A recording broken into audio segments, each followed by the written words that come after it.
Faz tempo que eu não apareço aqui, né? Eu tava aqui, né? Aqueles dias que não são fáceis. Dias difíceis. E pensando acerca de igreja, acerca de casamento, filhos, liderança, tudo que envolve a vida de um pastor. A gente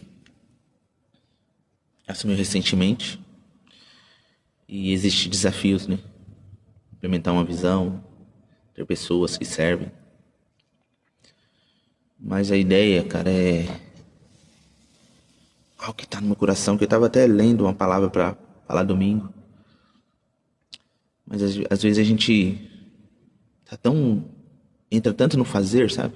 Preciso fazer isso, preciso fazer aquilo, preciso fazer aquele outro. E às vezes a gente só precisa deixar Deus fazer. A gente enche tanto de atividades a igreja, que às vezes a gente esquece de ser essa igreja, de ser essa noiva, de ser esse amigo do noivo, de ser esse mensageiro dessa boa nova. E existem alguns questionamentos no meu coração, aqueles momentos que nós somos, né, bombardeados por vários pensamentos. Que existe aí, uma das coisas que eu vi recentemente é que a gente precisa entender que não é sobre... O problema não é com o irmão, não é com a irmã, não é com o pastor, não é com a mudança de pastor. Existe algo acima, né? E às vezes a gente acha que Satanás está lá no inferno, né? E não. Quando nós lemos Daniel, a gente vê que ele está nas regiões celestiais, guerreando, atrapalhando essa nossa conexão com Deus, né?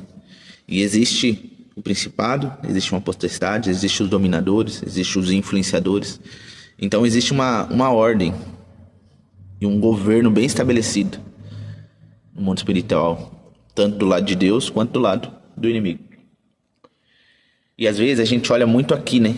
O irmão não veio na igreja, o irmão virou as costas, o irmão vai mudar de igreja, o pastor tá ruim e tantas coisas. Mas a gente esquece de elevar esses olhos tanto para o Senhor quanto para a realidade dessa batalha.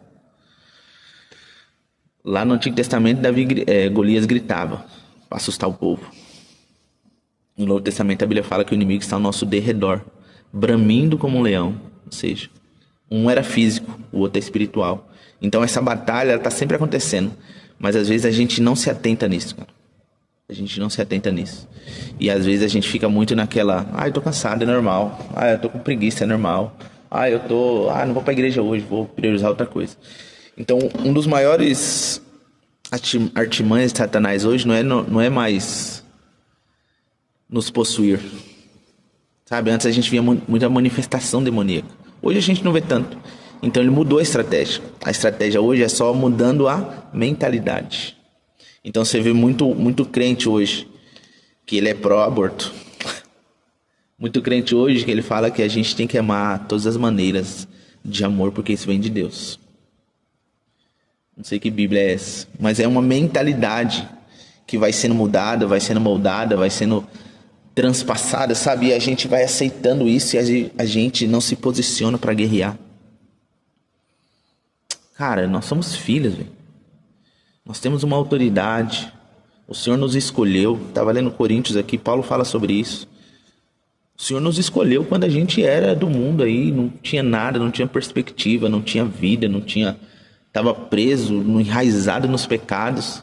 Agora o Senhor nos traz e transporta para esse reino do seu amor e a gente ainda continua com essa mentalidade de Egito.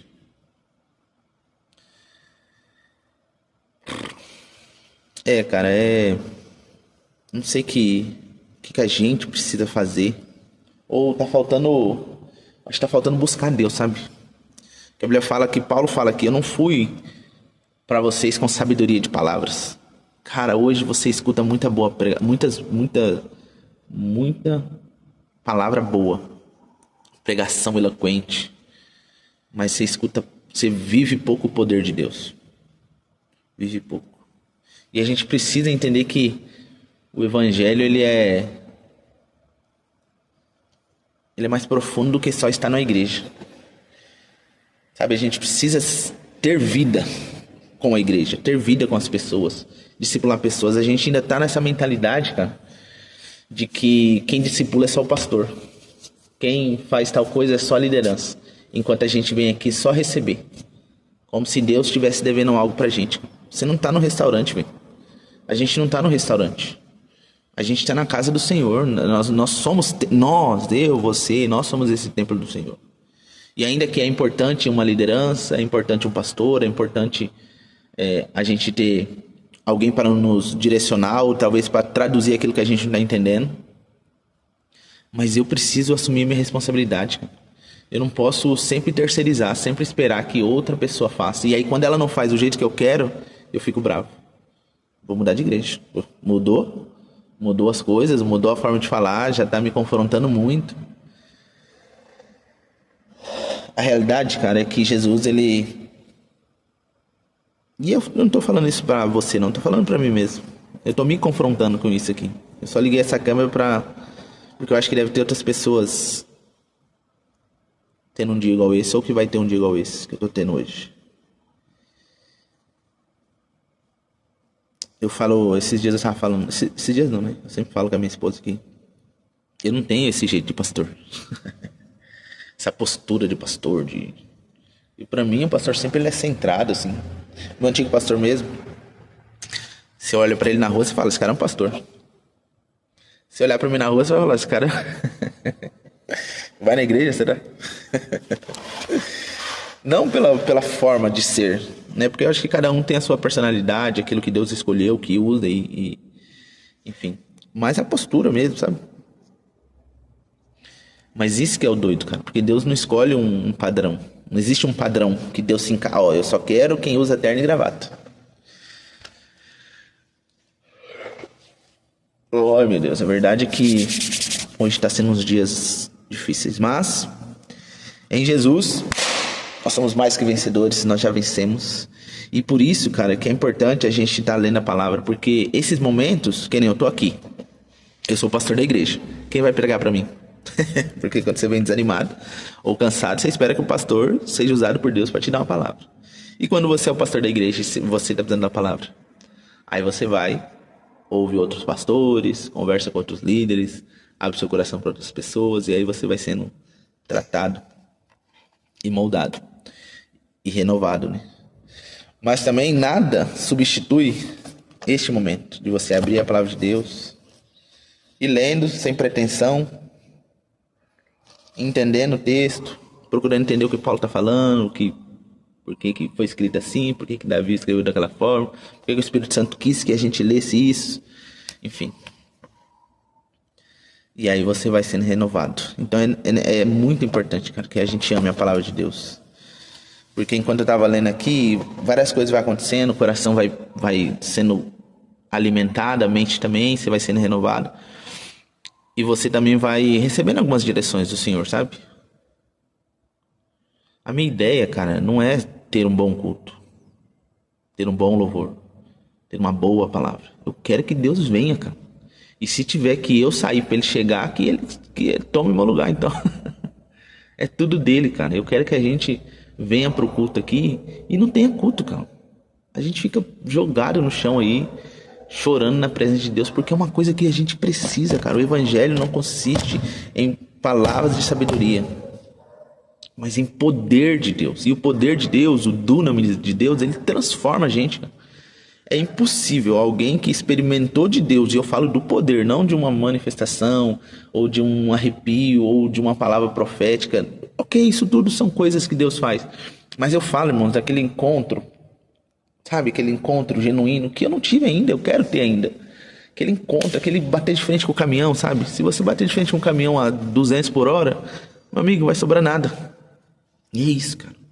Esse é o meu desejo nesse lugar, que a gente bata de frente com o caminhão. Que a gente, sabe, eu não tô conseguindo acertar essa nota. Deus não tá nem aí pra sua nota, cara. Mas a minha palavra, o pastor pregou, faltou uma boa exegese, uma boa hermenêutica. Ok, são coisas importantes até um ponto. Mas não é sobre isso, cara. Não é sobre palavra de sabedoria, não é sobre você saber o que está escrito em Gênesis e você conectar com o Apocalipse. Não é sobre isso. Ainda que tenha isso. Né? Não estou querendo desfazer. Mas tem mais, cara. Tem uma porção que a gente não vai obter lendo aqui. Existe uma porção que a gente lê a palavra de Deus e a gente é confrontado, a gente é tratado, a gente recebe direção, a gente recebe renovo, a gente vê e experimenta o Deus falar com a gente, sabe? Experimenta esse Deus da palavra. Só que existe mais, cara. Existe mais. Existe um nível da presença, um nível de relacionamento que ultrapassa isso. Sabe? E eu me sinto, sabe? Faz anos, isso não é de agora. Eu me sinto aqui, tipo assim, parece que eu tô aqui e existe mais aqui, eu não consigo acessar esse lugar e eu tô clamando, Senhor, eu quero mais, eu quero essa parte que eu já entendi, já experimentei. Cara, é muito bom você vir aqui chorar, você falar em línguas, você receber uma palavra profética, uma palavra que só você e Deus conversou lá no seu quarto. Mas nada substitui o tete a tete. Sabe, fala de Moisés, Senhor, mostra-me a tua face. Sua face você não pode ver, Moisés. Só quando você morre. Aquele livro, Caçadores de Deus. Cara, que livro fantástico. É sobre aquilo, cara. É sobre aquilo. Mas nós vamos viver, né? Viveremos. É só uma questão de amadurecimento. Paulo fala aqui para Coríntios, né? Que ele não pôde falar de maneira madura porque o povo ainda não tinha condições. Capítulo 3 1 Coríntios capítulo 3, versículo 2. Dei-lhes leite e não alimento sólido, pois vocês não estavam em condições de recebê-lo. De fato, vocês ainda não estão em condições.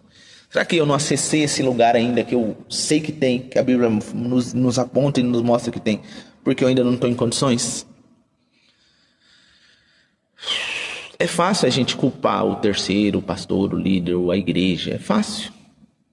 Mas a gente esquece que existe uma responsabilidade. E essa responsabilidade está sobre você e sobre mim. O que você precisa fazer, meu amigão, você vai ter que fazer. E o que eu preciso fazer, você não vai fazer por mim. Sou eu que vou ter que fazer. Então, se você quer uma igreja que queime por Jesus, que tenha presença notória e uau, vai queimar você por Jesus. Vai queimar você por Jesus. Faça você a sua parte. E a parte de Deus, com certeza, Ele vai fazer.